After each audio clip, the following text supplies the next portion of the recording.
Matter of fact, I didn't even give this a name yet. Let's go. That's we're real live. We're going just winging it as we go here. Let's see, what do we want to call it? Crypto, crypto, This is episode 1, starting off cannabis, fresh. conspiracy,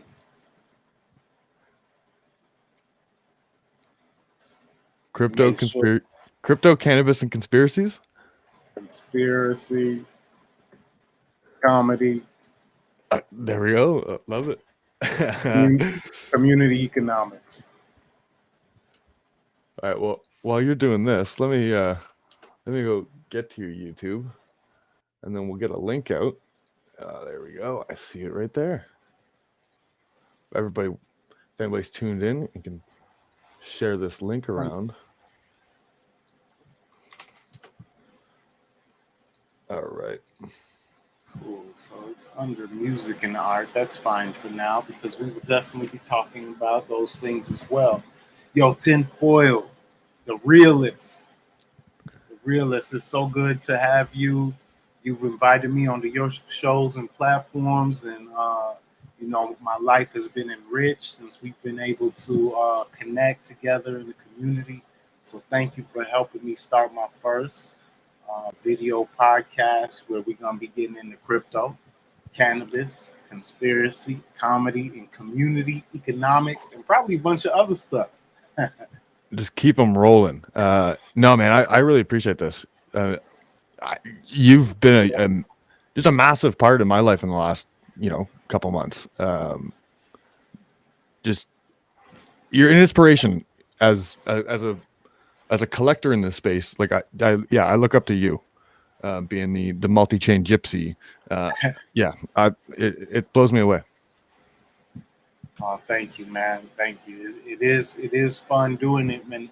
And I got into Phantom and got the goods because of you. You know what I'm saying? You and Phantom Punks, True Voodoo. Uh, those were some of the first people who, when I just was like, hey, I want to know about Phantom. Y'all followed me right away. Y'all started hitting me up with Alpha. I didn't even understand what y'all was talking about. You would just like get some of these creatures of the cave, get some of these potluck pigs. I was like, word, I will. I F with y'all. Fang Gang is cool. So I went ahead and grabbed some of those. And it's been, I one of the potluck protocol collections now. Yeah, no, it's awesome. Well, it's funny because I know you got a lot of music fans going to be watching here, and it's funny the way this little like love triangle worked out because uh, I'm sure we'll get into kind of the story of getting into NFTs, but Galactic Gang is this project that comes out. Chris Dyer is an artist. I'd had a bunch of psychedelic experiences that had changed my life. I constantly say that whenever you can find somebody that can visualize and or vocalize these psychedelic experiences, like you resonate with that art. Um, so yeah, I ape into this Galactic Gang. I'm like, oh my gosh, this is awesome. Now, previous project that I loved, Umans. I start just all right. You know what? These feel like galactic brothers and sisters. Let's try to get these projects in contact together. So I'm tweeting all about it. Luckily enough, they did end up getting in contact. But then I think even before I got into Galactic Gang, you had reached out to me and we're like, "Yo, Tinfoil, like, uh, you're my Phantom NFT guy. Like, I appreciate all the alpha you're giving." And he was like, "Oh, that's awesome." So then we're going through the Galactic Gang stuff, and you'd followed me for a couple weeks now. Like, we'd follow each other. Then you reach out and you're like, "Yo, I've got your vibes now. I've been following you for a bit. I got your vibes now. You should check out this." And it was one of your recent song releases, and I'm just blown away when I listen to it. I just love music with a purpose, with a real message behind it. I'm a big hip hop fan, so like it just resonated with me big time. So then I respond with like, "Oh shit, man! Well, you got to get into like music NFTs. Like let's get this going. We got the Jukebox Collective coming up. Like I think music NFTs is gonna be a big thing. You're like, man, I've already been doing it. Like, here's a project that I got the Obtainable album. Well, I guess I brought the concept of like you should get a collab with Chris Dyer, Galactic Gang. And you're like, funny enough, I actually performed at the launch party down in Denver. Right. And it was like, oh shit, you guys are already buddies. Uh, so then I ended up finding out about your project with through Obtainable, where your recent album on Spotify, which I absolutely love, uh, has a physical vinyl attached to a digital NFT, and all the artwork is done by Chris Dyer. The digital animation is just incredible. Um, yeah, the physical vinyl concept is just, I think it's unbelievable. Like the idea that you have, I don't know how many downloads you're at for that album now, but there's only 55 physicals.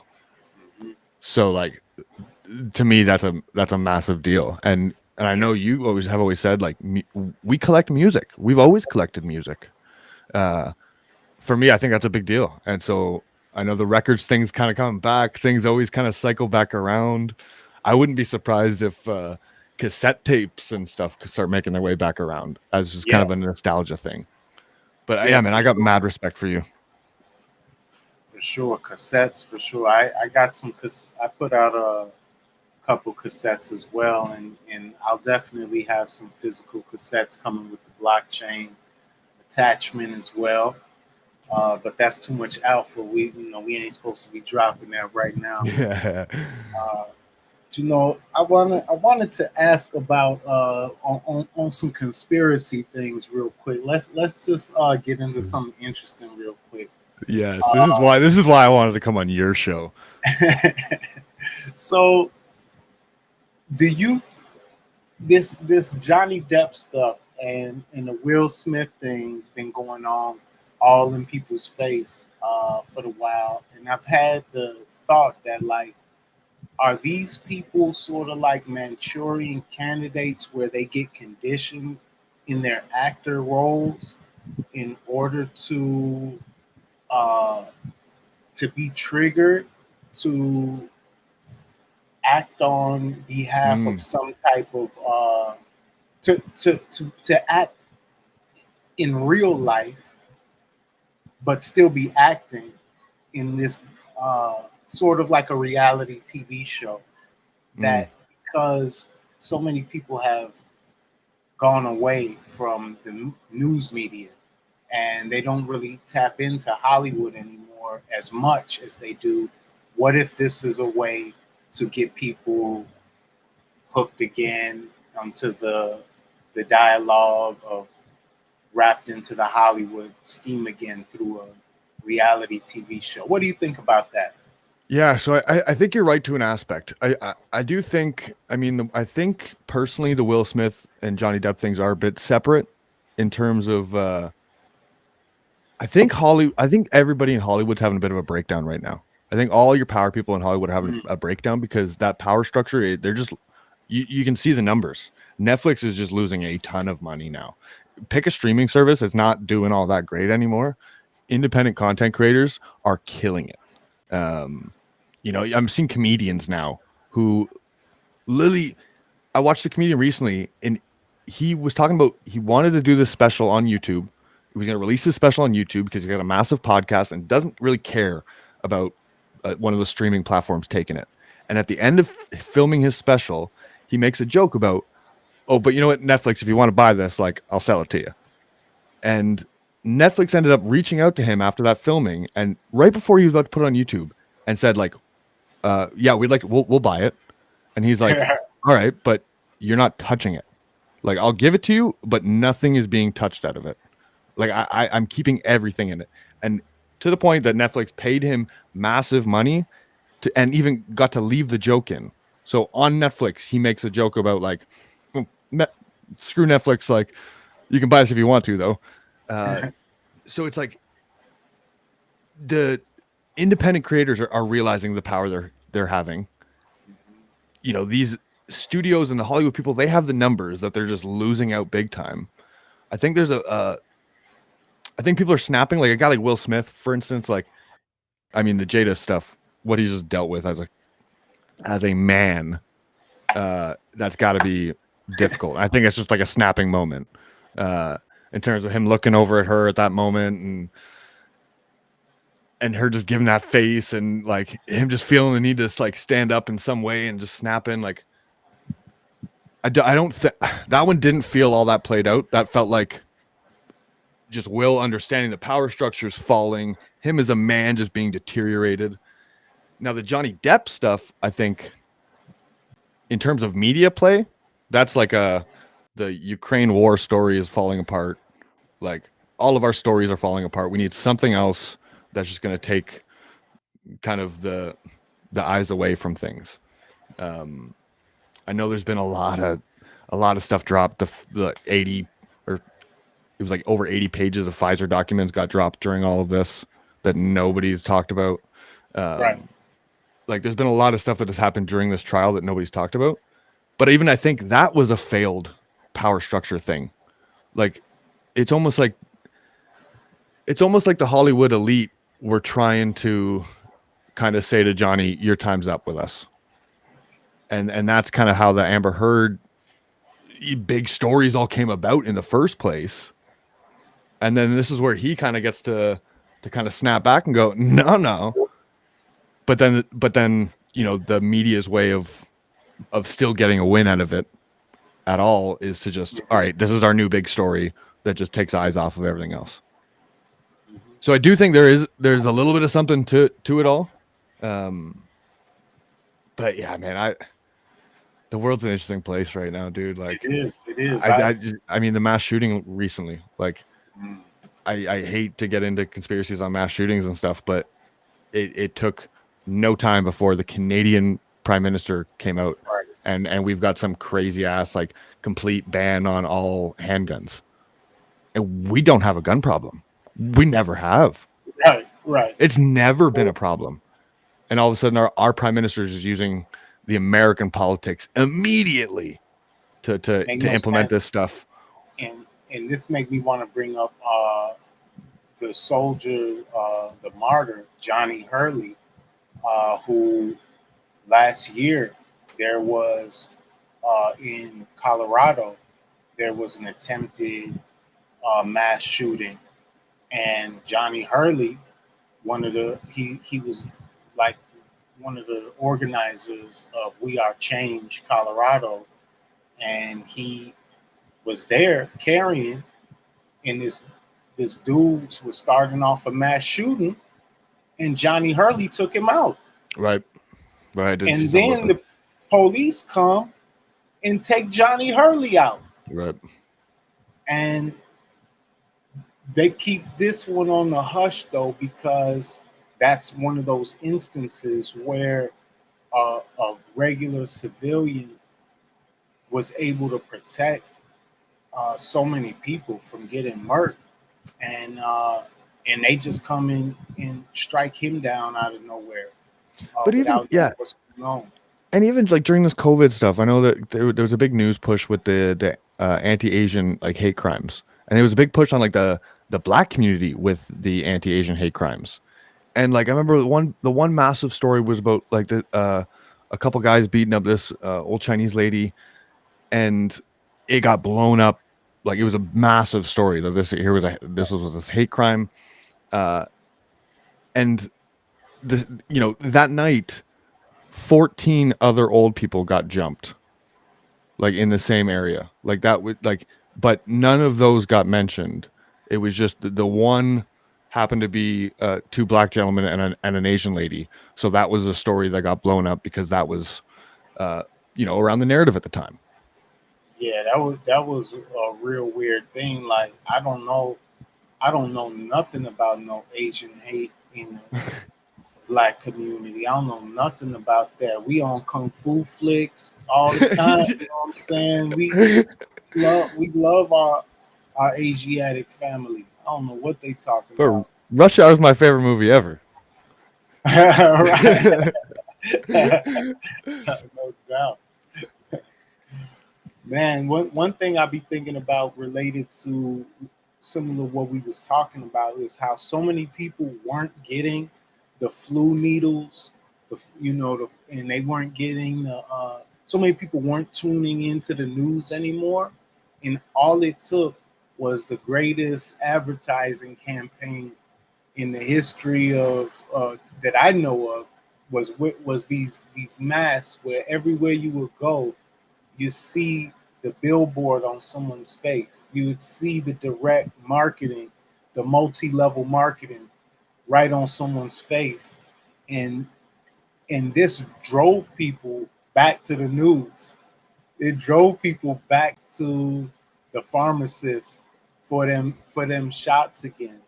Uh, that's the way I think about it. Maybe I need to be tinfoil Congo, chanting my name or something. No, I think you're dead on, man. I think there's an aspect to it's almost like it feels like they overplayed their hand a little bit. Um, it does feel like there's been enough of a pushback, but I don't know. I don't know. It's hard to say because I'm in the country that I still cannot leave the fucking country because I haven't got my stuff, and I'm in a household where there's 5 of us. 4 of them currently have COVID, and I'm the only one without it. And they recently just got their stuff, that so that they word could go. that word is banned on my podcast, brother. Sorry, so that they could go get their. They could go travel. You know what I mean? And that killed me. It's like we're 2.5 years in. We went to the trailer park every weekend and partied like it was this never existed. Like every weekend, it was like a getaway like this never existed Right. at the up at the trailer park. Everybody forgot about it every single weekend. And then 2.5 years in, like through this campaign of like you can't travel without it, like just these mandates of everything, my family succumbed to it. It was just like we want to travel, we want to go to Mexico. Whereas, and then in Mexico, like they don't even have the rules down in Mexico. It's just for us. It's just for the getting back into Canada. Yeah. So many people who weren't about it had wanted nothing to do with it. They just ended up going along with it, and it's I we've spoken on it a lot, and other people spoken on way better ways than we have. So we can move on to the next topic. Who's Oh, you got more to say on this real Well, quick? I do see an interesting little comment here by CG who says, "What's the correlation between crypto and cannabis? Market getting hit up, but everything else inflated." Uh, yeah, this is an interesting question. So, like, I mean, crypto it's partially attached to like your tech growth stocks, right? The people that are going to invest in crypto with size, you would call it, are kind of your growth tech investors because they understand the fundamentals behind it. Now, your retail, like for me, the idea for retail is like you just want to constantly be DCing in that this is the future of money, this is the future of asset classes. You just want to be constantly DCing in because ideally retail wins this war. Ideally, retail gets their funds into this first. Then the majority of capital, like if we all agree that the 1% have 90% of the world's wealth, well, like let's get that first 10% in first.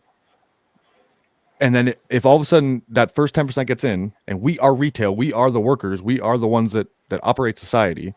If that 10% of money gets in, and then we go, all right, guess what? We can use this now. I'll accept one of your tokens for a coffee.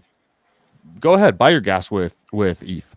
Then all of a sudden, their money, the 90% of the wealth, has to come into our world because it's worthless now. So it literally to me is like the biggest opportunity for a wealth transfer in human history.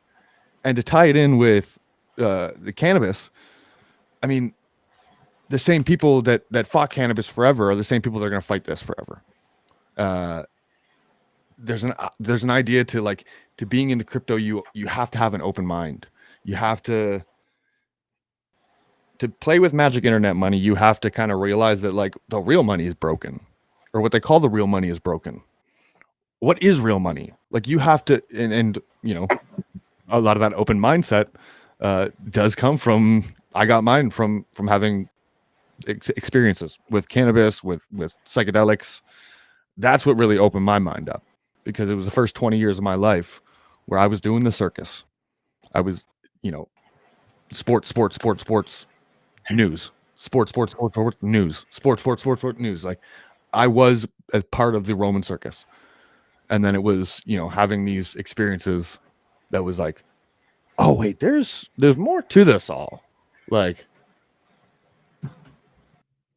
that's my thoughts on how cannabis and crypto kind of tie in together.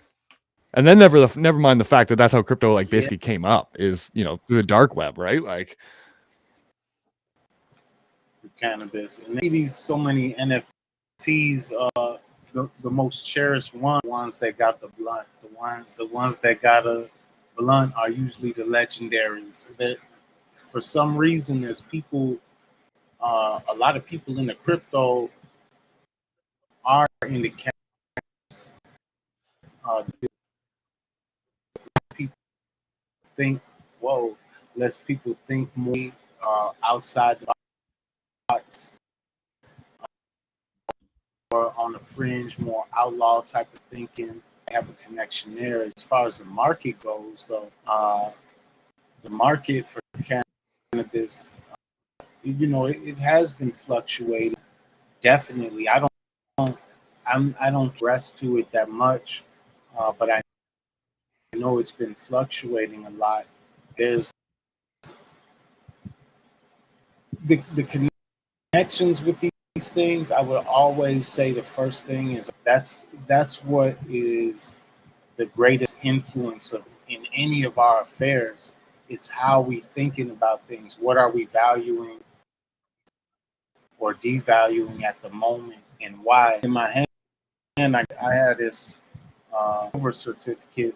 Maybe you could see at the top where it says silver certificate. It don't say this note is legal, um, oh, tender, interesting. whatever that other. It's not that currency. This is that old school money.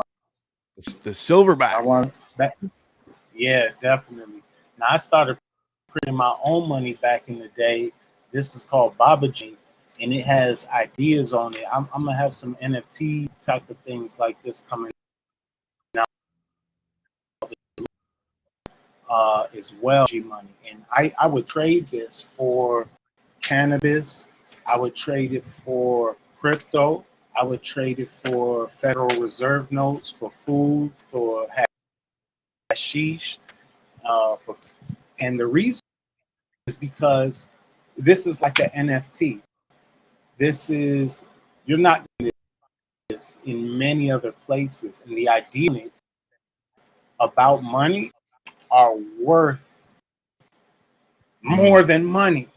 Right. So if an idea can produce you money, in the goose that laid the golden egg instead of the gold, if you make that knowledge actualized. So when I'm talking about when we got the community economics and the title of the thing, I just brought these out because they was to it. Here's a gold back, a New Oh. Hampshire gold back. Now what is that? What is a gold back? This there was complementary and alternative currencies in the economy, the Federal Reserve, but there's a game called Monopoly. That's because niggas got a monopoly on money. Monopoly isn't like Google's the monopoly, you know, Amazon. No, the Federal Reserve got the monopoly on all of it. So that's why we produce alternative currencies. You know what I'm saying? If you Well, if we could produce alternative currency, Federal Reserve. yeah, and it's so interesting because it is like, you realize that it is all a value prop. It is just what people put value into. Yeah, I've thrown around the joke, and it's been a joke, but like, there's a little bit of truth in the soul for me. But like, the idea that we're just gonna there's gonna be trading NFTs at times for like goods and services. Like you'll be able to barter NFTs. Yeah, it becomes so interesting because like yeah, you run through the human history of money and like leaving Giga Chads as tips.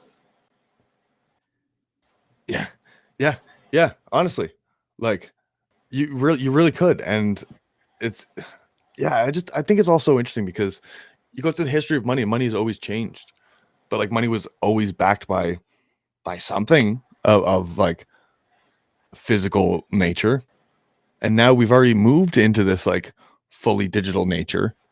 So it's already fully digital and now not backed by anything at all. So like, what the fuck is the money? So you get into like, Michael Saylor explains it great, but like the Cantillon effect, this idea of those closest to the money printer receive the money that's printed. It ain't you and I that's getting the money that's getting printed. It's the people at the top who understand the whole system and then take that funny money, buy real assets, real valuable assets, commodities and stuff like that. And that inflates the hell out of those values.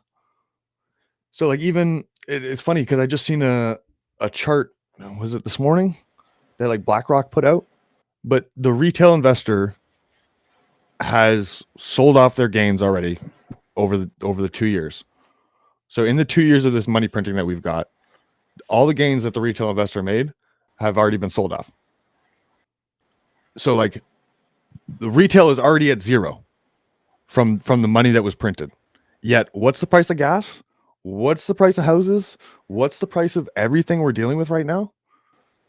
And it's funny because like being on a job site, when I was doing the trade stuff, like I was building castles, 13,000 square foot homes, for people that were invested in Coinbase 6 months before Coinbase even announced they were going public, like insider trader level fucking money people.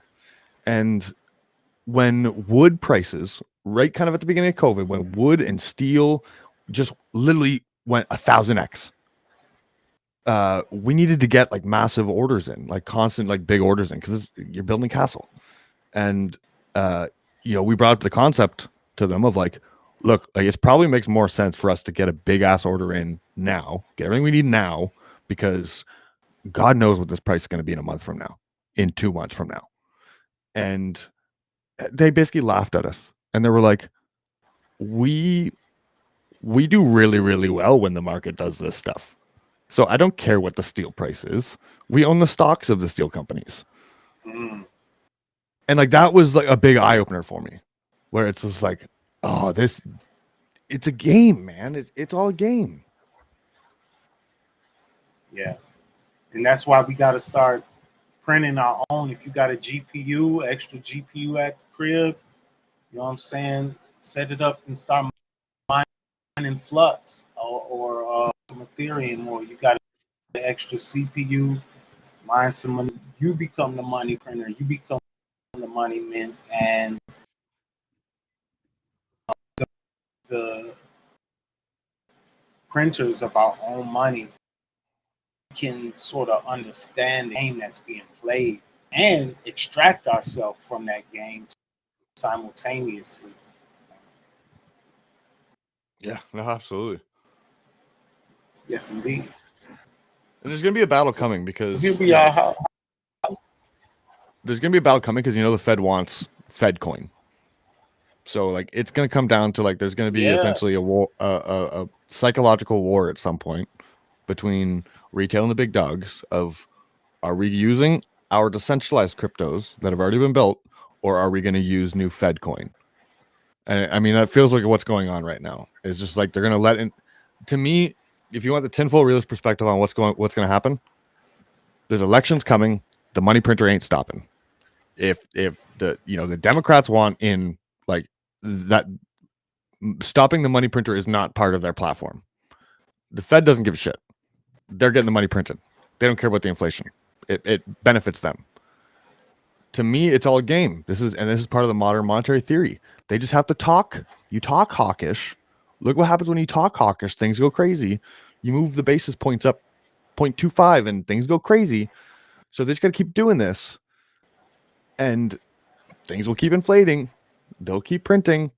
and it basically just it just ends the middle class because we can't keep up with gas prices, we can't keep up with food prices, we can't keep up with anything. So you just destroy the middle class. You literally just create this massive wealth gap, and then it goes, okay, now to save you, here's FedCoin, and here comes your UBI, or now you download this app, you sign up, and you get to sign up your health pass to your wallet app and all this stuff, and you get offered FedCoin, and now you're basically operating in China, which, I mean, as a Canadian, my prime minister has applauded the Chinese government many times.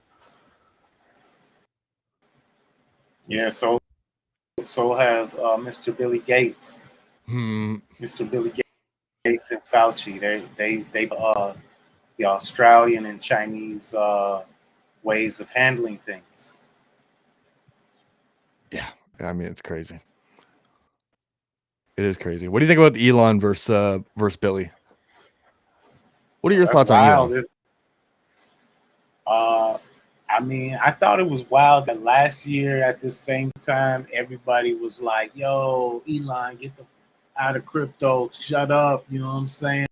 And then this year, it was like, yo, Elon, you know, he about to do it for the people, freedom of speech. Yeah. It's like, I do like Elon in certain regards. He says some things that are cool. He does some things that seem like they're really challenging some of these people.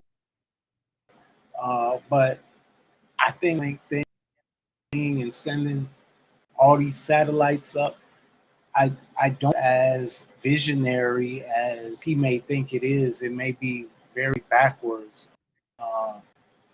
So yeah, I think it's funny that. What you think about it? Yeah, I'm torn on Elon because, I mean, there's some.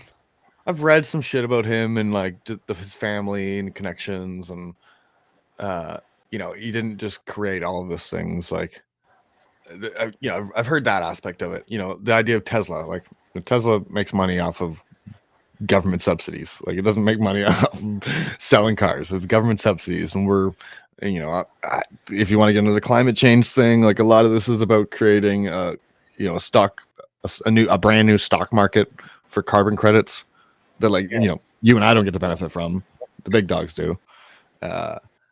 So yeah, I'm torn on Elon, but then there's aspects of me. Unless you get climate down or Dovu, they have, those are cryptocurrencies that allow you to get off of right off the office, right? But that's what all. I mean, it feels like that's what this game is all about. It's just creating a whole new stock market for carbon credits, so they can fling money around legally. You know, it's just a game. So then there's the aspect of like, he's also a capitalist though, and I do believe there is a bit of a war going on with this capitalism communism thing, and then even so, like, yeah, in capitalism, like, I look at some of the kind of old school capitalists, I guess, like a Peter Thiel, like he's clearly aware that like the system is wrong and it's going to fall apart, and like protect yourself. So I do feel like there's a battle going on with that. Even like, I think there's a lot. I've come to realize that I think there's a lot of different power structures fighting it off. Like, it's like the idea of, when did 11 families ever really all get along? You know what I mean? Like, they all have their own goals. So I think there's a lot of different power structures that are kind of fighting each other. And even families. When did everyone in the same family ever get along? 100%. Exactly. You're dead on. So then what does bring me a little bit of light to Elon is that it's the capitalist versus communism battle. And I look at that even within household. Look at within his own relationship of Grimes. Grimes was like blatantly like, I'm supporting communism, like, basically, and that relationship is no longer. You know, that was a fight that I imagine kind of revolved around that kind of stuff. And now he's, you know, the Twitter thing is massive. Like, that is a big thing. for him coming out and already saying that he's voting Republican, I think that's really interesting, especially now owning Twitter and knowing how big that platform is, especially just shutting down anybody right wing. So I personally do feel like there's multiple battles going on, but it could just be a game of like he's just positioning himself for the final battle. You know what I mean? Like this is a great time to get everybody on your side, work your way up, and then now you fucking own it all. Now Right. nobody's gonna question Tesla. Nobody's gonna question Starlink. Nobody's gonna question anything you want to do, and that's kind of your way of taking over the world without really doing it right, like without Yeah. being that It's evil just supervillain. similar to how Bill Gates did it. Similar way. I I think it's just wanted to hilarious. I know. think it's hilarious.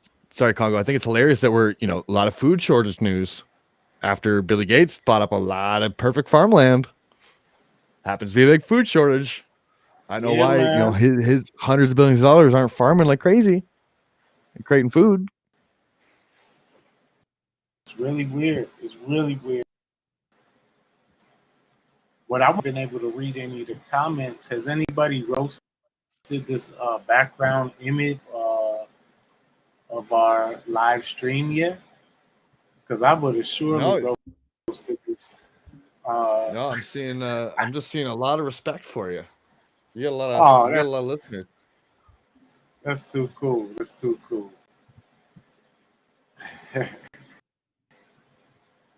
So, who's your favorite comedians? Oh, this is a great question, man. I got a few that I've just been binging on lately. So Chris Stefano is just like my guy right now. I'm a big Chris Stefano fan. I just love his vibes. Mhm. I like that he can touch on real issues, doesn't really care, but then is just like so open about everything. It's hilarious. He's like this big white New Yorker, but then he makes jokes about being married to a whole Puerto Rican family, and like he can't get canceled because his daughter's godmother is a transgendered who spent 20 years in prison. So he's like, you can't cancel me. Like I'm basically a minority, and like it's just the way he goes about it is just so funny. So I Yeah, really like yeah. him. There's a podcast I listen to a lot. It's called Are You Garbage? It's these two comedians. I don't even know their names, but it is hilarious because they basically just have comedians and celebrities come in, and they just litter them questions of like things that you would think somebody was trash or came from like a trash household. And to see like to really get these answers, it's like questions that you would never think that that so and so likes cheese whiz sandwiches. Like it gets it real random. But I always find it funny because I come from a trash family. Like that's more so why I like it. It's because it's just like, all right, who's more closer to my level? Who can I kind of level with? Because I basically answer yes to all of these questions. I like Andrew Schultz and Akash. I'm big fans of their Flagrant 2 podcast. Actually, I really like Charlemagne and Andrew Schultz, their podcast as well. The Brilliant Idiots. Who else do I got? Oh, I've been on a binge lately of this guy Stavros Halkias. Big funny looking guy who's he can't bomb at all because he's got just this laugh that is so infectious, and he laughs at all his own jokes. So like even if the joke bombs, he laughs at himself, and you just have to laugh at his laugh. So Yeah. it's just it's amazing to watch. And then I mean, Yeah, there's I love the something big about dogs like a Bill just Burr. And enjoying yourself. well, that's what it is. So I'm glad you said that because somebody in the comments, I was watching a thing last night, and somebody in the comments says, when I'm watching this Stavros guy, he's not doing comedy for a crowd. He's doing comedy for himself. He's just trying to make himself laugh. And if you are giggling along, perfect. And I was like, that feels like what comedy is kind of supposed to be. Mhm. But I For love your big sure. dogs like For sure. a Bill Burr, Things, Dave Chappelle, guys like that. Like this iconic. Like, you just I think I watch Bill Burr's Philadelphia set where he got booed for like 11 minutes straight and just shit on the city for like 12 minutes straight. Literally turned the crowd completely around for him in that situation. I watch it every like couple weeks.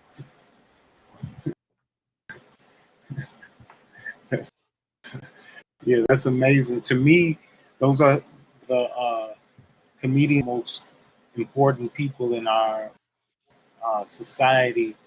No matter no matter what they're joking about, uh, for people to get out of their sense of self-importance, to get out of their seriousness, and to not take work so serious.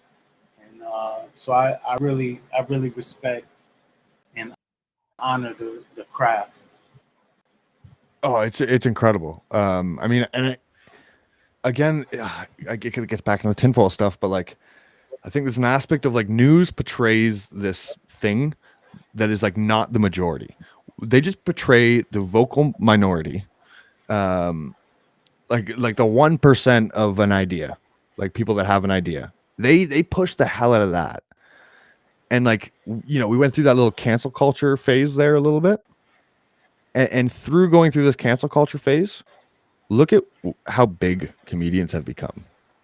Like, there's got to be 20 different comedians now who were barely selling out shows before all of this stuff and are now selling out theaters on a daily basis. And it's not people that like you're Right. going to see on morning television news and stuff like that, because they're not the narrative comedians. They're not like your typical Netflix comedians now. Like, they have their podcasts that get 500,000 plus downloads every single time they put one out, and they're able to sell their tickets out through their podcast. That's that's what I'm saying. Decentralization is upon us, and I'm glad to be in it. So maybe you could pull up a screen we could share and look through some projects. Maybe if you had some ready. I know you had pulled up a screen before we got started. Uh, I know Yeah, one project that's been on my mind that we talked about much is that Teen Chimps Empire. I've been seeing this. So I do have a screen up. If you want to just hit the slider and throw it up on screen. Oh, cool. Let's hit the Twitters, because let's get into Teen Chimps Empire here. So I have been seeing this. Now, I'll be honest, my one issue with it, I love what they're building. I didn't realize what all they were building. My Right. personal issue was art style. It feels like an overplayed art style that I've just seen so often. So I wasn't just big on the art, but to see like what they're Yeah. building, like there's a video here. Oh, this isn't really their metaverse video. They posted a metaverse video yeah, this is the one. Like, this looks incredible. She got over 100 assets. I mean, this looks AAA game quality. I'm not sure what PBR Right. materials are. They're trying to get us ripped off some cheer, huh? Yeah. Yeah. Good old Pabst Blue Ribbon. Oh, the college days. Yeah, so I mean, the idea that they're kind of building a metaverse is great. Yeah, that looks really tempting. Everything on there, but and I think I did. Do we see some of our other builders down with them? Is Sloppy down with them? Because that's one. Yeah, I got to look into. It's like respects what they're doing, then I could respect what.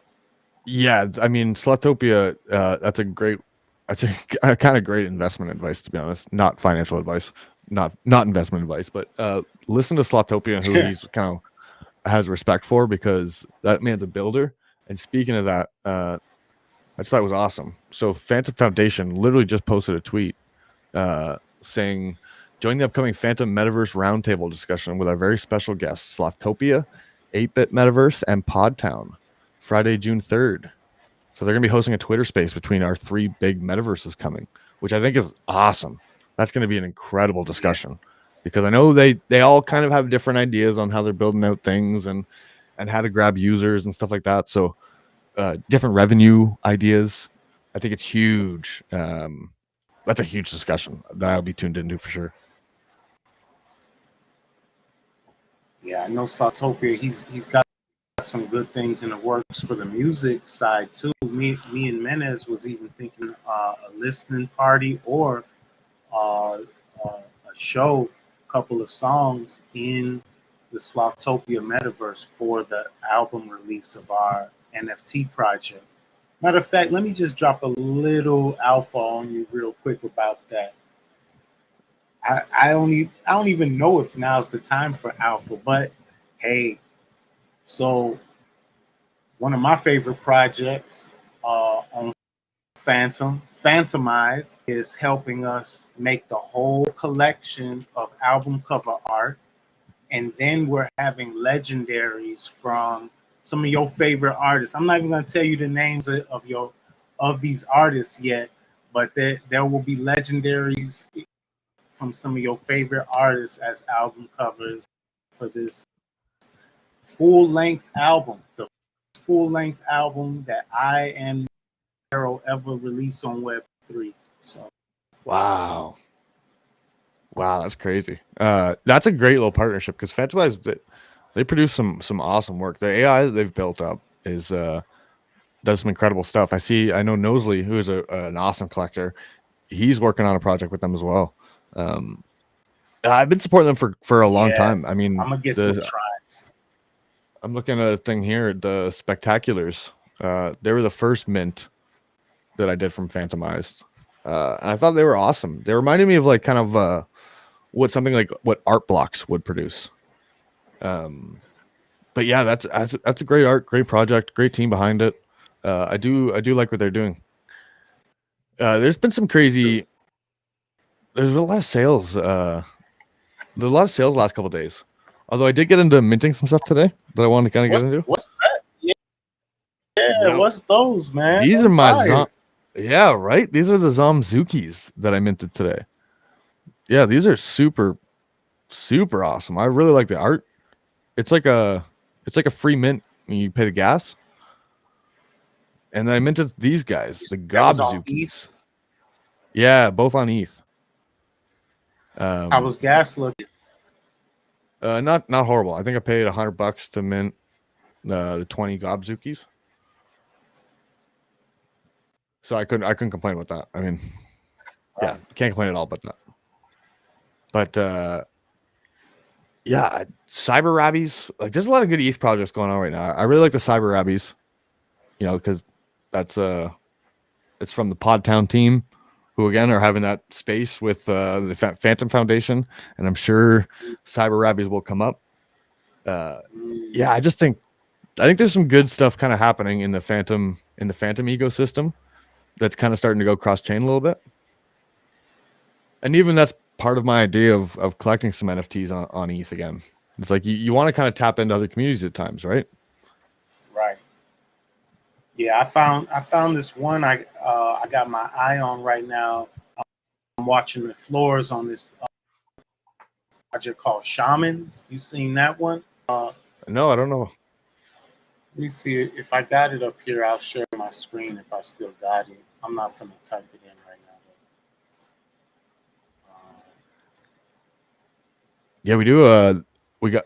It's funny. I'm going through my OpenSea here, and I got all these Astro kids that are on Matic that pop up on the OpenSea. And speaking of that, we're doing our bridge party today. That's what I need to know about.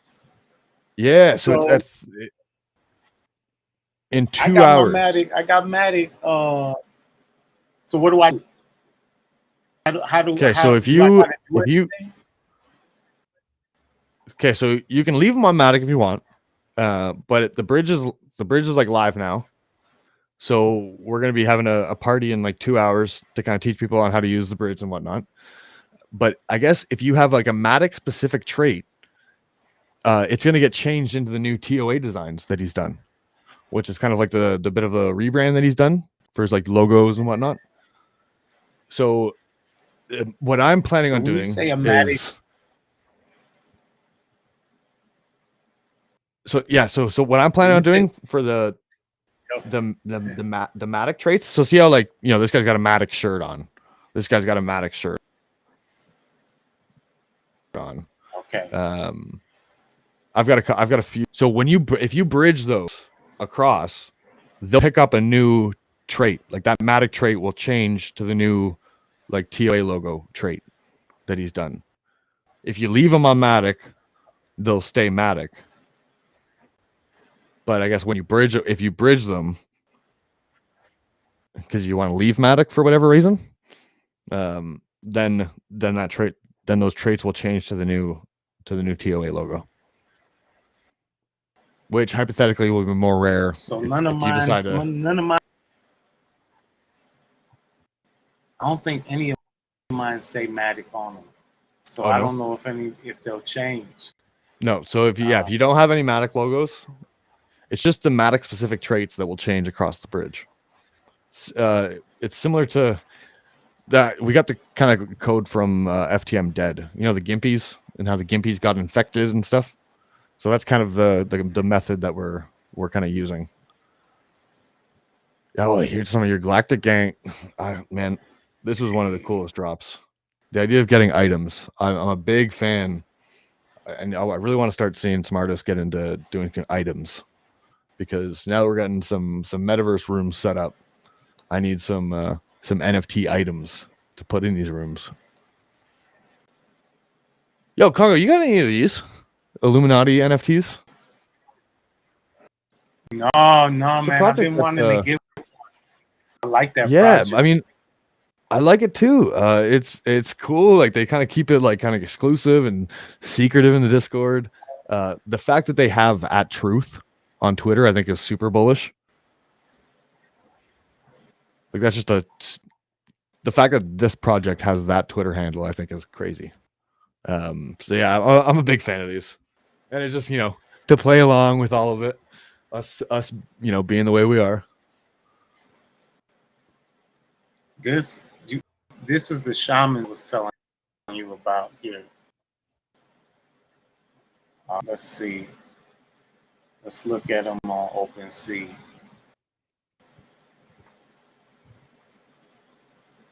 Yeah. I like that website. It's just I got a Shama Pass. Did you get any of those the Flex Tribe on Tezos? I believe they're on Tezos. You've got some cool psychedelic. You got a lot of psychedelic stuff, eh? Yeah. I got one Flux.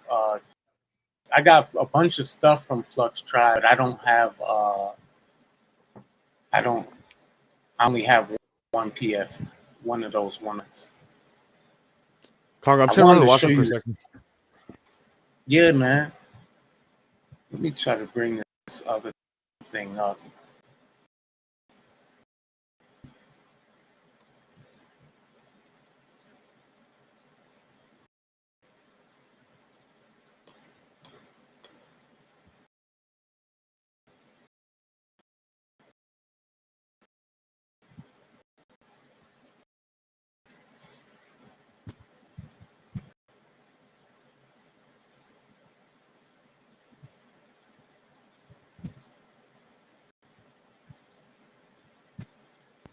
All right.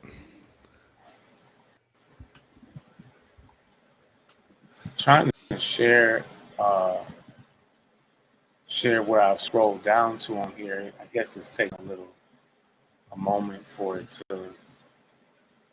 It's just not loading. Yeah, it's not loading into here. This is other thing I wanted to tell you about. It's called bunny bats. They're actually. Have you seen those? The bunny bats. What are they on? What chain are they on? They are on Matic, but they're cross chain.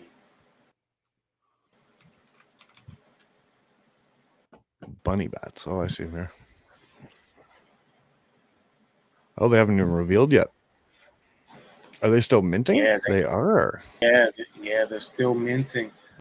I wanted to Oh, get them. I want to get them to build with potluck. Just maybe in the cross chain auction or something. Here, let me turn my screen off. In some type of cross chain auction or something because they're doing the cross chain layer zero. They're on layer zero. It's some of the best art on layer zero. you know what's funny is like some of these kind of look like this guy here. It almost looks like Chas Guy, like a Chas Guy collab Mm. with these little doodles and stuff. This is cool. Mhm. These are cool. Art represents the pure transformation of a soul. Yeah, there's a lot of variety to these too, eh? Yeah. Oh, that's awesome. Yeah, the one thing I'm intrigued to see is where some of these psychedelic projects, if they kind of take what Galactic Gang has been doing. I know Galactic Gang's been doing a lot of like cool sharing circle Twitter spaces, meditation talk. They've had some breathing exercises in the Discord, bunch of cool stuff like that. Yeah, I think they have that same plan with bunny bats. Oh, nice. Yeah, Galactic Gang, man. People are still sleeping on this project big time. Floor at 0.15 ETH.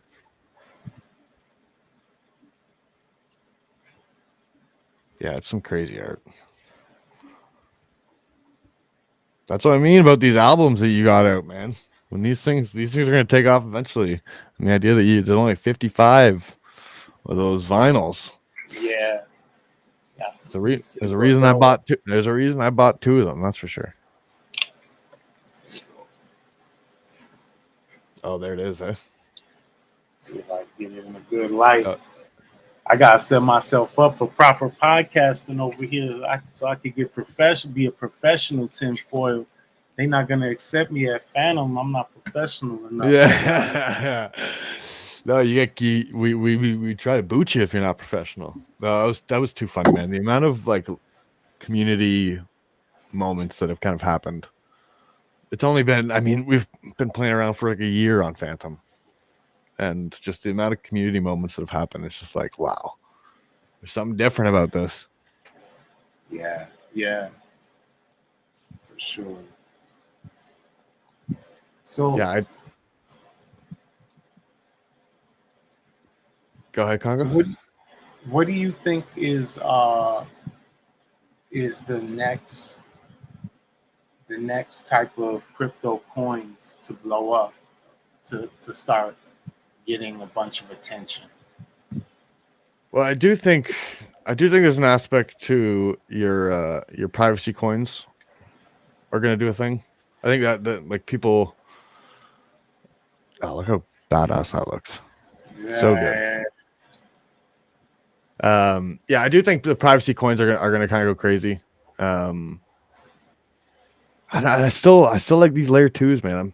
These layer 1s. Just the communities being built on them. And now I don't have nearly the cross-chain knowledge that you have for bouncing around all the tokens and trying out all the different chains. But yeah, it just feels like these communities that are getting built on AVAX and Phantom are a little bit different than your big dogs. And then I feel like a lot of these smaller chains, I've noticed Harmony has that feel to it.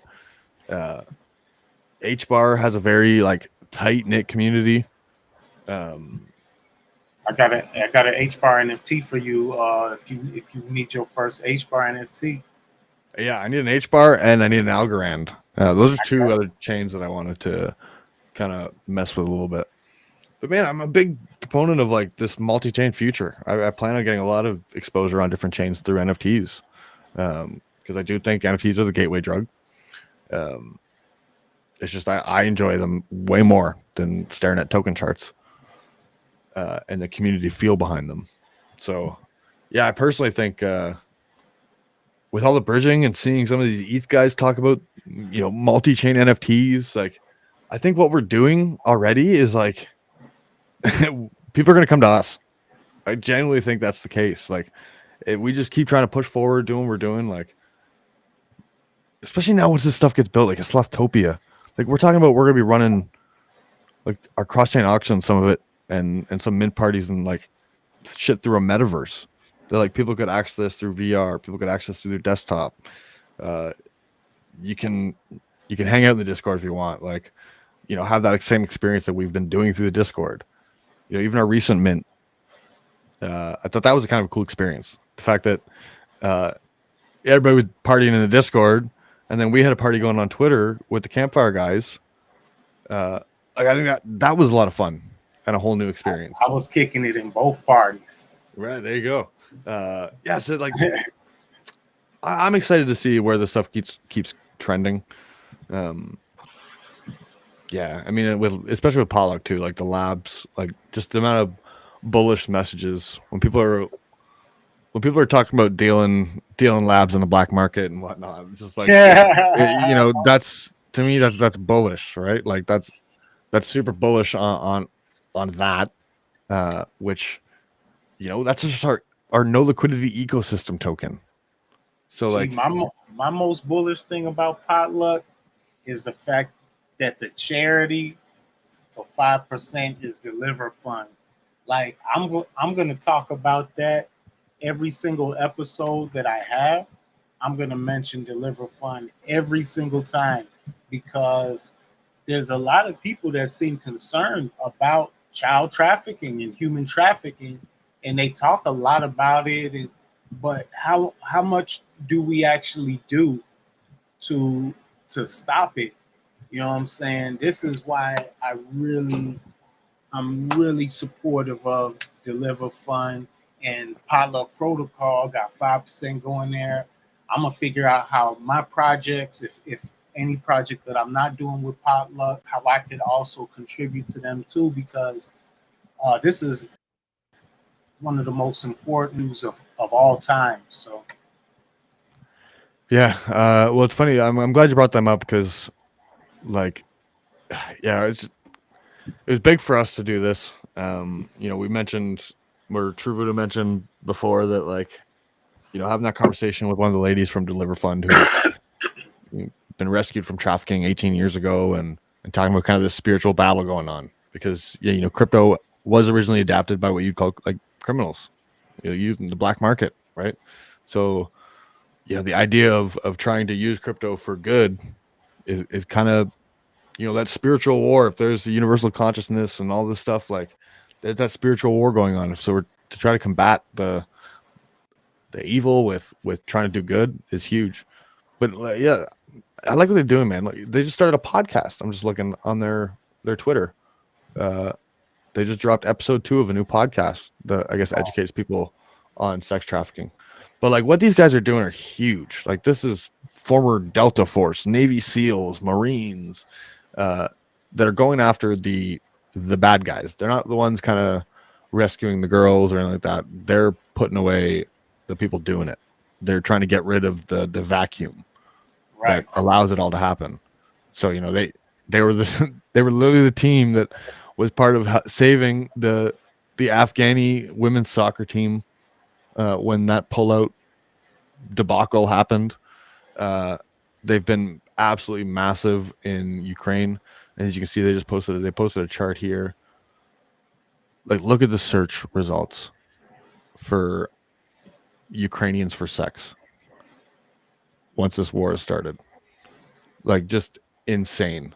So to try to do good for this, I think is just vital. And like, I don't think there's a better team than these guys. We've had the CEO come on a couple of mint parties so far and kind of discuss what they're doing. And I mean, these are literally the most badass human beings on the planet that have been heroes for their career and are now like, they could be retired, collecting their pension, doing their thing, and here's their mission.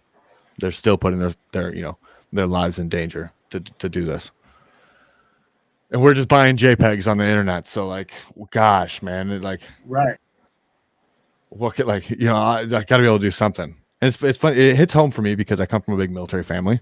Like, one of my biggest idols was my uncle who got hurt in Afghanistan.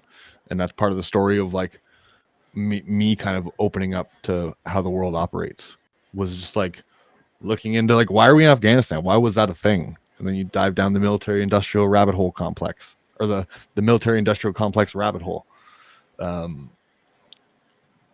So yeah, and like for me, it's, there always has been like a little bit of a thing in my heart or soul. It's like I've felt at times like I'm not doing enough, just in terms of standard within my family.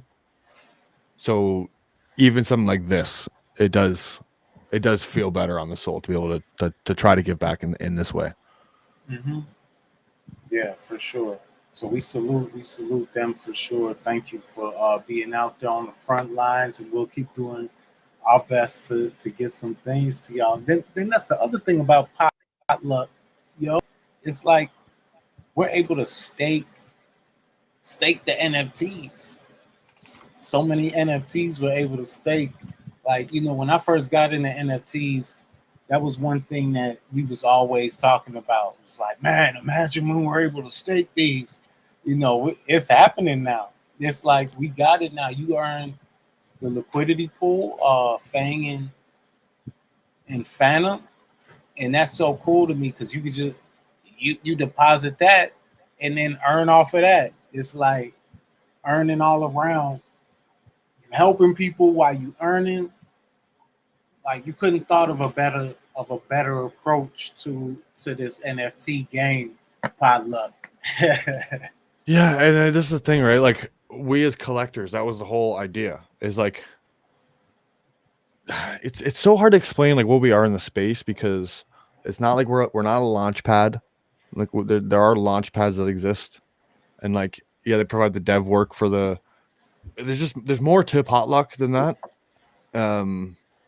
And so as collectors of NFTs, like this was just it has been the whole concept, is like I just try to have great conversations with people that I respect in this space that'll educate me on a daily basis. If we're all tapped into different spaces and then coming back and educating each other, then we take this stuff, implement this, just bring out the killer art, which is hugely benefiting these one of one artists and the one of one collectors. Um, you think of Teens on Acid one of ones when he started versus now.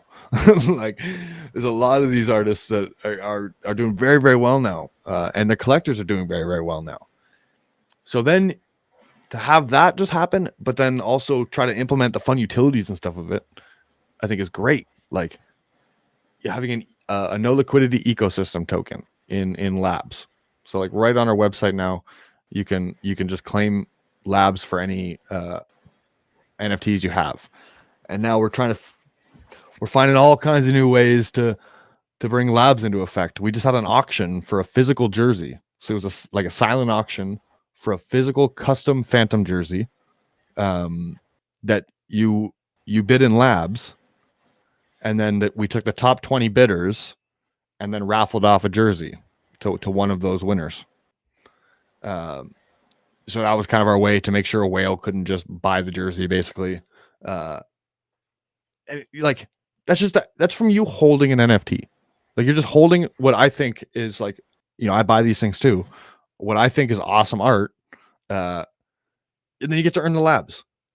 And then on top of that, now it's like, well, if you want to implement DeFi, I see all these NFT ecosystems that talk about like, it's funny, some of them shit on like Potluck because I feel like there's not enough utility, but they're just like a DeFi Ponzi scheme ecosystem.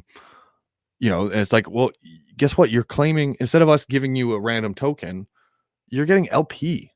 Like we're literally giving you a part of the protocol, which then you get to auto compound and like now get exposure that way. Then for us, like the biggest thing is Yeah, and the just the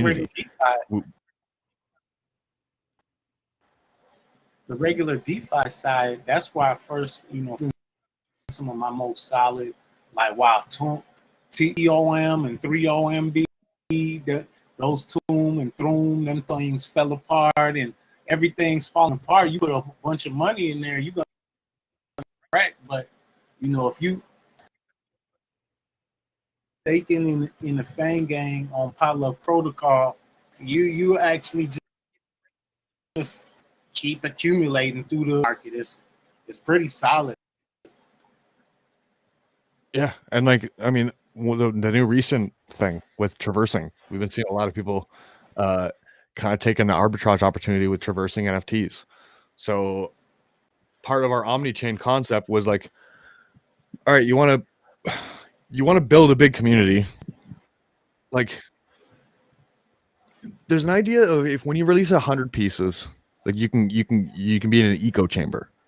When you talk to people of the ETH and Solana communities, they actually like don't like small mints. They want big mints because they want to join a big community. So we don't have like a massive community on these smaller chains. So what you do is bring these communities together, create a massive community, and then it also creates fun arbitrage opportunities because you're seeing I forget, somebody was last week, because Phantom's price went crazy for like 2 days, it really like went against the rest of the market. So the opportunity to traverse NFTs from AVAX to Phantom and sell on Phantom was massive. And people took advantage of that. And now you're having like people are playing the rarity game where you're minting a trait that's specific on AVAX, bridging it to Phantom and selling it on Phantom. I think it's huge, the whole cross-chain mentality and like building this big community. We've just tapped over 4,000 wallets. Like 4,000 unique wallets are collecting Potluck NFTs. And we've got a bunch of different collections. So like I personally, like maybe you only just want to have one NFT from Potluck. That's not me.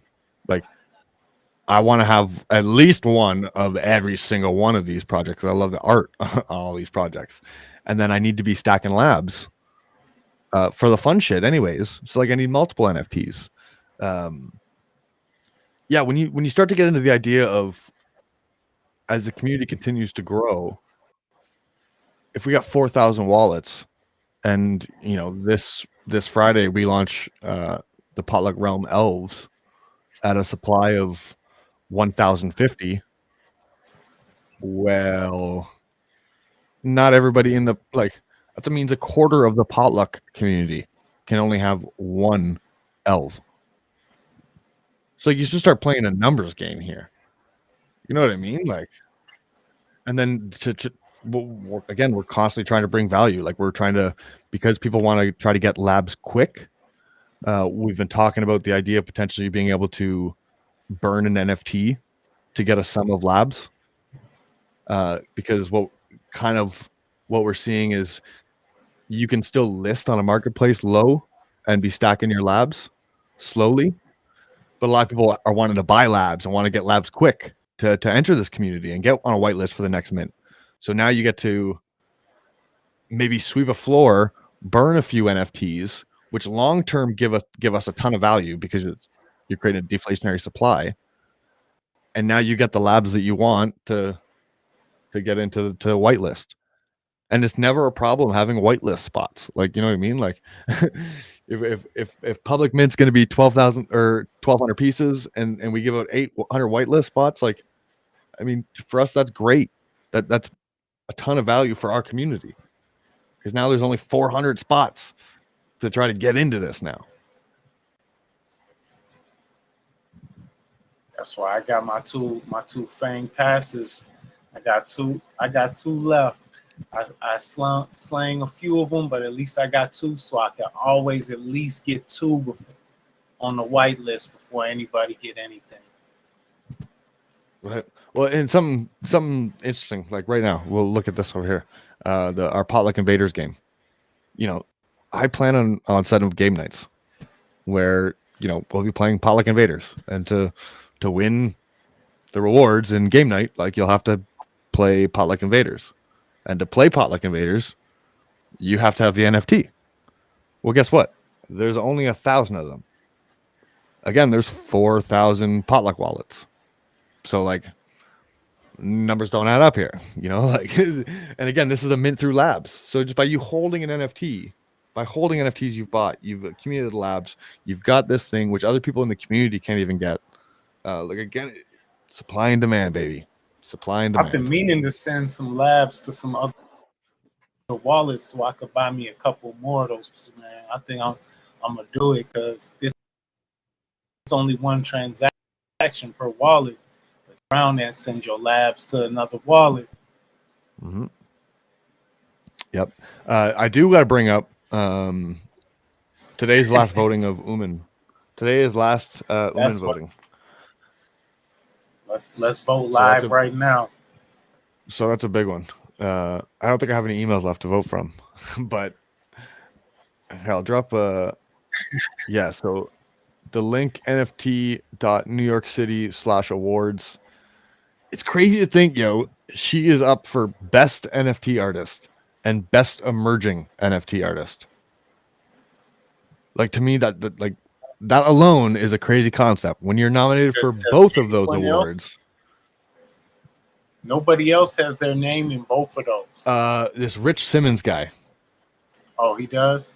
Yeah, but like these are huge. Simmons, I mean, Richard Simmons already been famous. He does that dance jazzercise stuff. Yeah. I'm just you know he's got shows. Hopefully he don't leave his body tomorrow. Hey, that's gonna come. That's gonna come back soon. His color scheme that he wore back then, that's all coming back around. This society is being very sexualized again. So soon enough, you'll go over to a beach and the whole the Borat bikini will just be a thing. Man, I'm trying just the sock on the cock. Yeah. Sock on top. That's it. Yeah. You have to put an extra roll in it as well, just to help you out. Yeah, so I can swing it around properly. Yeah. Man, I'm excited to see where this NFT community keeps going. Everybody's building cool shit. When we get Slothtopia, I guess Slothtopia Metaverse is coming real soon. Again, yeah, I can't stress that enough. Like, we're gonna be doing mint parties where my little brother could throw on his Oculus while he's downstairs and just be hanging out with us in a mint party. It's just a whole different experience, man. And this is the real stuff that is gonna start kind of getting people to go, oh, what is that NFT stuff? Yeah, for sure. I'm glad that we're at the forefront of it, and as we do my best to understand it more and explain it, my understanding to the audience, whoever wants to me talk crazy. I don't got the most elaborate understanding of any of this, but I have a passion and an interest, and that's all we need to participate in this space is a little passion and a little interest. That's all it is, man. That's my whole come up in the space. And even what you're doing, you're constantly part of Twitter Spaces and stuff like that. Yeah, it's huge because you're just absorbing all this information that literally 99.9% of people in the world aren't getting. It's information that they're not getting. They have no idea about. And here we are talking to the most brilliant minds in the space. There's been so many crazy moments just in my little life here. Having the opportunity to jump on calls with Chris Dyer, an artist that way before NFTs was even a thing in my life. And he's asking Voodoo and I to talk about projects and shit like this.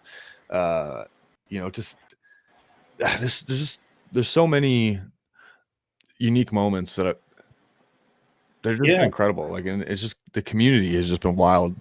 You start to realize the whole small world thing is it's a real. I've had my small town moments, but when you start to have small world moments on the internet, people across the world, you're like, oh, okay, this really is a small little rock we're on.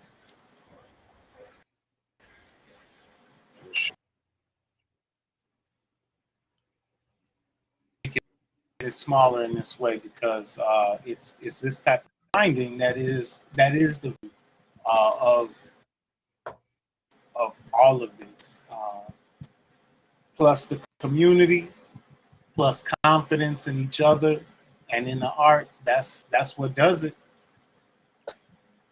And then the fact that we're building this all on a whole new financial backbone, like that's to me where it's like you take to the next level. Yeah, it's like we're literally building out the whole world because you can almost take everything into NFT form in terms of contract ownership, blah blah blah blah blah. It can come into NFT or tokenized form.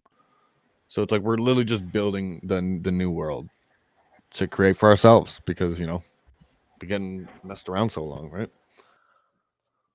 But yeah, so I do want to say that in just over 40 minutes to anybody listening live, if you wanted to learn some more about NFTs and crypto, I'm going to be jumping on a Twitter space with Gotham Apes, who hosts an awesome new podcast called The Broom Closet NFT Insights and Strategies.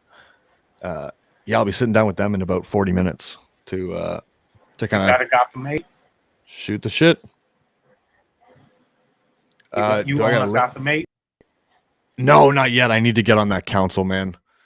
They are not easy to get, dude. I don't need. I think there's maybe like head auctions, 25, 35 funded phantom. Yeah, man. There's only like it's gotta be like 8 or 9 left. So like I can't. Yeah.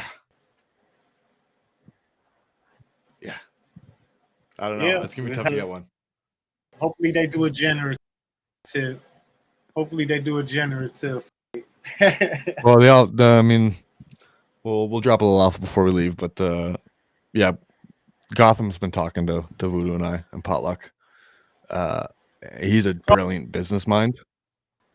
So we got big plans for a Gotham Apes project. That's gonna be. We're gonna try and hit the ETH crowd a little bit. We got some big things coming. Even more alpha. Hey, on Lee reached out today. She wants to do some stuff through us. So again, like it's just there's some awesome shit coming.